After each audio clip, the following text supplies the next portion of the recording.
자, 여기 파워포인트에 샘플로 제가 이제 표를 하나 그려놨는데요. 그러니까 이런 식으로 이 파워포인트의 표가 쭉 이제 입력이 된다고 생각을 하고, 자, 예를 들면 이런 이제 인터넷에 있는 웹페이지에서 여기 있는 것처럼 제가 샘플로 이런 표를 파워포인트에 삽입해서 활용하고자 한다. 그러면은 이 표를 파워포인트로 가져오는 몇 가지 방법에 대해서 한번 확인해 보겠습니다. 일단은 이런 표를 파워포인트로 가져올 때는 가장 먼저 쉽게 생각할 수 있는 거는 표를 그려서 이거 직접 입력하는 거죠. 그래서 이 칸수, 요거는 제목이니까 이런 부분은 따로 하고 보통 이제 요 정도 부분을 표로 그릴 텐데 이거를 가져다가 파워포인트에서 그냥 입력을 하면 되죠.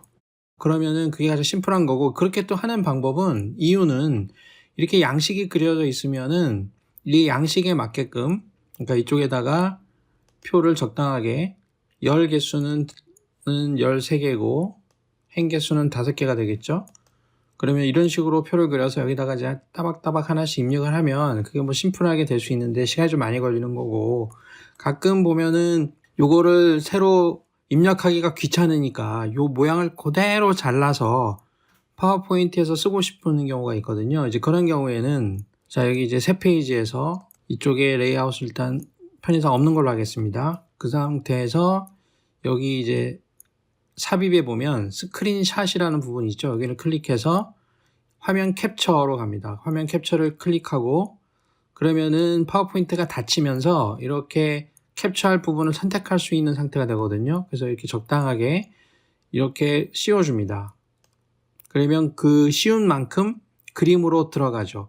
근데 이제 파워포인트에서는 이제 다른 그래픽 프로그램도 뭐 그런 경우가 많이 있지만 여기 빈 여유 공간까지 이렇게 씌워오기 때문에 정확하게 요 네모 박스만 선택을 해야 뭐 그림자를 넣던가 여러 가지를 할 수 있을 텐데, 그렇게 하기 위해서는 이거를 이제 트리밍하는, 자동적으로 딱 이 빈 공간을 딱 없애주는 그런 기능은 이제 파워포인트 없으니까 좀 수작업을 해야 되겠죠. 그래서 그런 걸 하기 위해서 일단 좀 확대를 해줍니다. 자, 이렇게 최대한 확대를 해주고 그림 서식에서 자르기를 누른 다음에 납작하게 생긴 자르기 메뉴를 이용해서 경계선을 잘 맞춰주면 되겠죠. 근데 이런 것도 맞추기가 힘들면은 좀 확대를 많이 해서 맞추기 좋게 이렇게 해서 실행을 하면 됩니다. 이 상태가 되는 거죠. 그래서 뭐 그림자 효과 같은 것도 이렇게 주면은 원래 있었던 것처럼 여기도 조금 이제 칸이 벌어졌죠.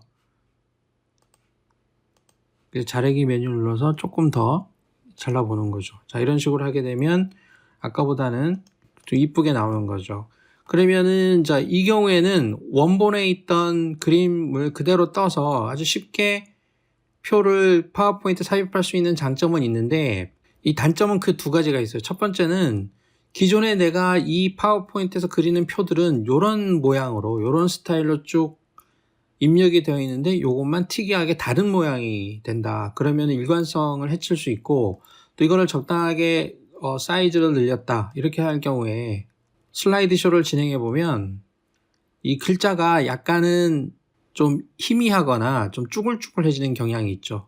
그러니까 뭔가 이제 그림을 확대했을 때 선명하게 보이지 않는 그런 단점이 있을 수 있습니다. 그래서 누가 보면은 전체적으로 멀리서 보면 괜찮지만 가까이서 또는 확대해서 보면은 딱 베껴온 게 티가 나는 거예요. 그럼 이런 것들을 방지하기 위해서는 이렇게 하는 것보다 사실은 이런 표에다가 입력을 하는 게 좋겠죠. 내가 일단 양식을 만들어 놨으니까 일단 여기다가 자, 이 부분을 이렇게 복사를 합니다. 선택을 해서 오른쪽 버튼 눌러서 복사를 해요.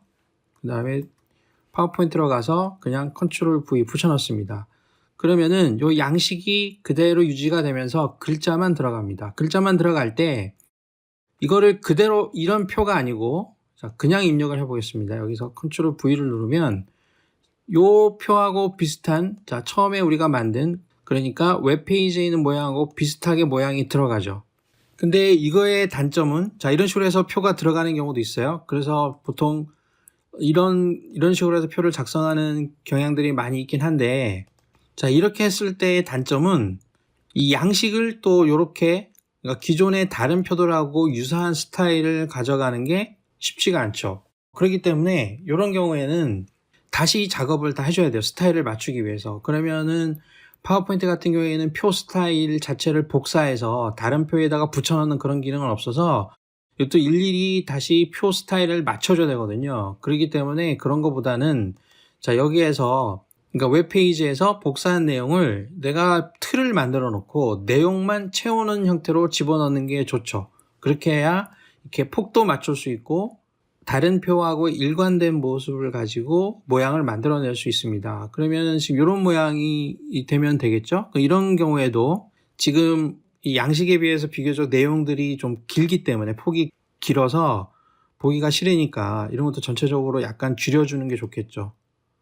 자, 요 정도 줄인다고 하고 이쪽에는 글자 수가 많지만 여긴 적으니까 전체적으로 약간 이제 조정을 이렇게 해서 여기를 씌운 다음에 레이아웃에서 열 너비를 갖게 이런 식으로 맞춰줍니다. 그럼 여기도 아직 글자가 두 줄이 됐죠? 그러면 이것도 다시 약간 줄여서 다시 한번 이렇게 줄여보고 이렇게 맞춰 나가는 거예요. 이렇게 해서 열 너비를 갖게 그러면 괜찮죠? 이렇게. 그럼 여기도 글자가 한 줄로 잘 나오게 되고 이쪽은 1월부터 12월까지 간격에 맞게 조정이 됩니다. 그리고 또 하나는 이런 데 보게 되면 이 글자가 색깔이 원래는 이런 색깔이 돼야 되잖아요. 그러면은 보통 이거를 잘라온 다음에 이렇게 카피해서 이렇게 붙여놓고 색깔을 맞추는 게 좋거든요. 그러면은 왜냐면 이런 색상들도 어떤 의미가 있기 때문에 자 이런 걸 씌워서 음영 색깔을 테이블 디자인에서 음영을 자 흰색으로 해줍니다. 흰색으로 하고 이런 부분은 약간 연두색이죠. 그러면은 이렇게 씌워서 자 음영 부분을 스포이트를 눌러서 여기를 찍고 그 다음에 자 여기도 찍고 같은 색깔을 찍는 거예요. 그 다음에 여기도 찍어주고 그 다음에 이쪽도 일단 찍습니다. 제일 앞에 그 다음에 전체적으로 이쪽에는 약간 옅은 붉은색이 되어 있으니까 이렇게 해서 음영을 씌울 때 자 스포이트로 이 색깔을 찍어줘요. 원본에 좀 충실하기 위해서 그 다음에 이쪽도 이렇게 씌워서 같은 색깔로 만들어주고 어디까지냐 그러면 여기서부터 이쯤 되겠죠. 여기까지 같은 색깔로 만들어줍니다.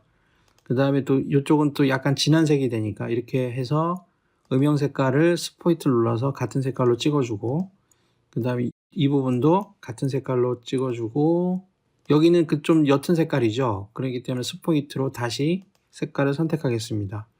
그 다음에 이쪽은 다 파란색인데 파란색 계열인데 일단 일단 씌워보죠. 이렇게 씌워서 스포이트로 가장 옅은 색을 찍어주고 그 다음에 여기서부터 요까지 비슷한 색깔이니까 자 스포이트를 눌러서 그 색깔 찍어주고 그 다음에 여기가 좀 진한 색이네요.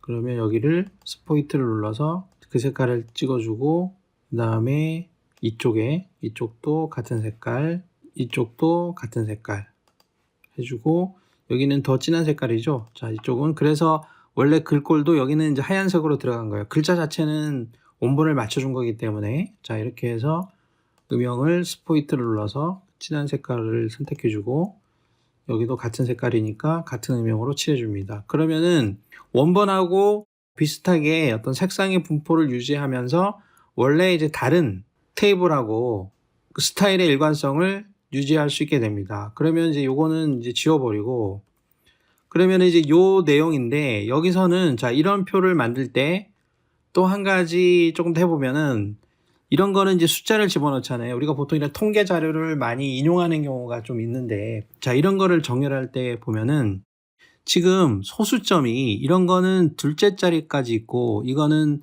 첫째 자리가 있고 자 이거는 없습니다. 없는데 이런 거를 정렬할 때는 예를 들어서 이거를 보통 오른쪽 정렬을 한다. 그러니까 이런 식도 정렬을 하게 되면 여기 소수점이 안 맞죠. 점들이 들쑥날쑥하잖아요. 그러니까 이런 숫자가 있는 거는 조금 더 전문적으로 보이려고 하면 이런 거를 단순하게 숫자는 오른쪽 정렬을 한다 그래서 오른쪽 정렬하면서 끝낼 게 아니라 이 소수점을 맞춰줘야 돼요. 소수점의 위치가 딱 정렬이 돼야 됩니다. 보통 이런 걸 탭키를 치잖아요. 그러니까 이런 거 어떻게 하냐 그러면 일단 모든 거를 다 왼쪽 정렬합니다. 무조건 왼쪽 정렬하세요. 그 다음에 여기서 기준으로 삼을 만한 셀을 하나 선택합니다. 가장 숫자가 큰 거, 뭐 요런 거. 자, 이런 거는 실제 어떻게 되냐 그러면 이 소수점이 한 요쯤에 오면 좋겠죠. 요쯤에. 그래서 여기를 클릭해 보게 되면 이거 왼쪽 탭, 가운데 탭, 오른쪽 탭, 요 소수점 탭이에요. 그럼 소수점 탭을 넣겠다 이런 말이죠. 그럼 여기 소수점 탭을 클릭했죠. 그럼 한 요쯤에 넣으면 좋겠다. 요 정도.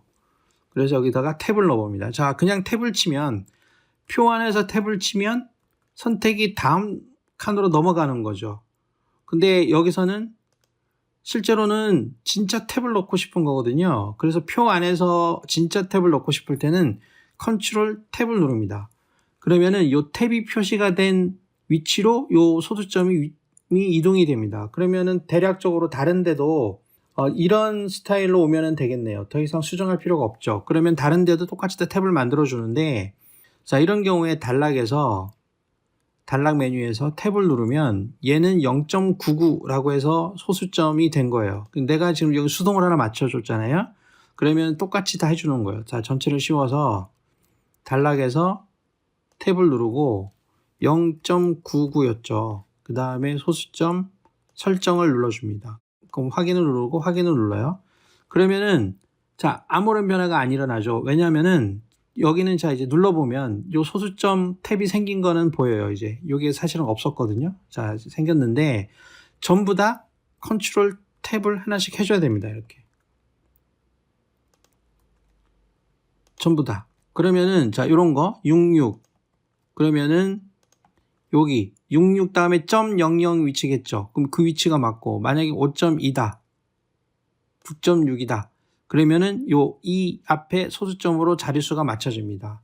그럼 이런 원리를 이용해서 전부 다 탭을 넣어주는 겁니다. 이거는 하나씩 다 넣어줘야 돼요. 그렇게 해야 이쁘게 나오는 거니까 이건 어쩔 수 없이 이렇게 다 넣어주도록 합니다. 자, 이렇게 해서 마지막 셀까지 탭을 다 집어넣고, 자, 이렇게 하면은 전체적으로 그 숫자가 나열되어 있는 게, 배열되어 있는 게 약간 전문적으로 보이죠. 그래서 항상 소수점이 있는 숫자는 이렇게 맞추고, 어떤 숫자가 있는 경우에는 오른쪽 정렬로 해서 그 가지런하게 좀 시각적으로 안정되게 보이도록 이렇게 편집을 해주는 게 좋죠. 그래서 다시 한번 얘기하면은 웹에서 어떤 표를 갖고 와서 정리를 할 때에는 기존에 있는 다른 표하고 스타일을 일관성 있게 유지할 필요가 없는 경우에는 대충 이렇게 붙여놓고 이걸 가지고 편집을 좀 나름대로 이쁘게 하면 되고, 이 경우에도 소수점은 다 맞춰주는 게 좋겠고, 아니면은 그 원본 그대로, 원본이 굉장히 복잡하거나 그 그림을 그대로 쓸 수밖에 없으면은 그거를 캡처해서 스크린샷으로 만든 다음에 필요 없는 부분을 잘라내서 그렇게 쓰면 되고, 기본적으로는 다른 표하고 일관되게 스타일을 유지하기 위해서는 일단 양식을 먼저 그리고 그 다음에 그 안에 있는 내용만 채워 넣어서